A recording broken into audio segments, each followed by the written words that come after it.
राजेंद्र जी, इन दिनों मैं देख रहा हूं कि उत्तर प्रदेश की फिजा में बहुत आक्रामक राजनीति हो गई और ख़ास तौर पर चाहे इसका विपक्ष के हमले देख लें, विपक्ष ने भी बहुत आक्रामकता दिखाई। आज मुख्यमंत्री ने जवाब दिया।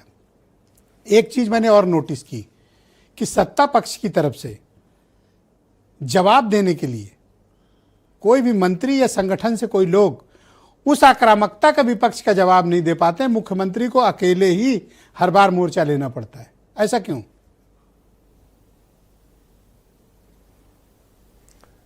कि ब्रजेश जी, मैं आज ही देख रहा था अटल जी ने कहा सत्ता का चरित्र एक जैसा होता है, कोई भी सरकार हो उसका चरित्र एक जैसा हो।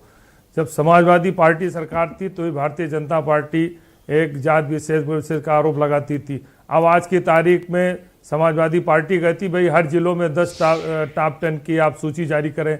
तो हर सरकारें अपने सुविधा के अनुसार आरक्षण का भी बयान देती हैं, बचाव करती हैं और अपराधियों के खिलाफ कार्रवाई भी करती हैं। पारदर्शिता का अभाव हर सरकारों में रहा है। पारदर्शी तरीके से कोई भी सरकार किसी भी मामले में कार्रवाई नहीं कराती। अपने लाभ, अपने राजनीतिक हित के कारण साधते हुए हर सरकारें अपना कार्य करती हैं।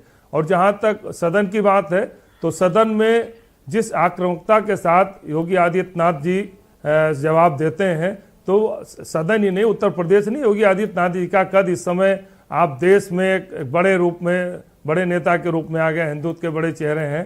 तो उत्तर प्रदेश में आज की तारीख में सदन में, मेरा सवाल नहीं समझ पाए आप सर। मैं ये कहना चाहता हूं कि विपक्ष के जितने भी भीषण हमले होते हैं, विपक्ष के जितने भी आक्रामक राजनीति है, सत्ता पक्ष की तरफ से कोई दूसरा उस स्टाइल में रिस्पॉन्ड नहीं कर पाता जो मुख्यमंत्री करते हैं। वो अकेले ही उनको लड़ना पड़ता है। देखिए, आप समझे या मैं दूसरी तरह समझाऊं? सत्ता पक्ष में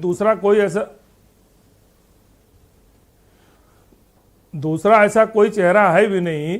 और जहां तक आक्रामक की बात, डेवलपमेंट की बात हो, सारे उनके बहस रहते हैं। या जहां तक अच्छा ये भी आरोप तो लगते हैं कि मुख्यमंत्री जी सेंट्रलाइज कर लिए हैं, तो मंत्रियों के पास वो अधिकार वो भी नहीं उस हिसाब से रहते जो सदन में दिखाई देता है।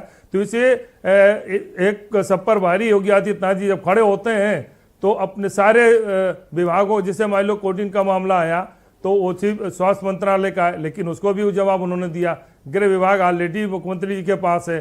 तो मान के चलिए कि जो भी सरकारें रही हैं अपने हिसाब से जवाब सवाल, यही स्थिति जब अखिलेश यादव मुख्यमंत्री थे तो विपक्ष के हर सवाल का जवाब अखिलेश यादव उसी आक्रामक के साथ देते थे। तो सत्ता का चरित्र, अटल जी मैं देख रहा था, कहा कि सत्ता का चरित्र एक जैसा होता है, हर सरकार अपने लाभ हानि के साथ काम करती है। अच्छा, जूही सिंह जी ने एक सवाल का जवाब नहीं दिया, वो स्किप कर गई। लेकिन मैं चाहता हूं कि एज ए जर्नलिस्ट आप वो चीज महसूस करते हो तो आप वो जवाब दें कि विपक्ष सदन के भीतर मुख्यमंत्री की आक्रामकता का जवाब नहीं दे पाता, बल्कि मैं तो देखता हूं कि विपक्ष में घिघी बंधी रहती है।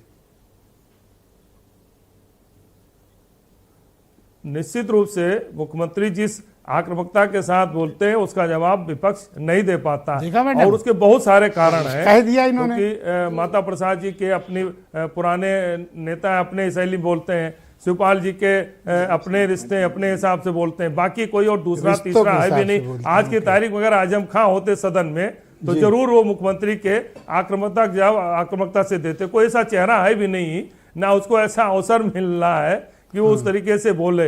ये भी एक सबसे बड़ा कारण है।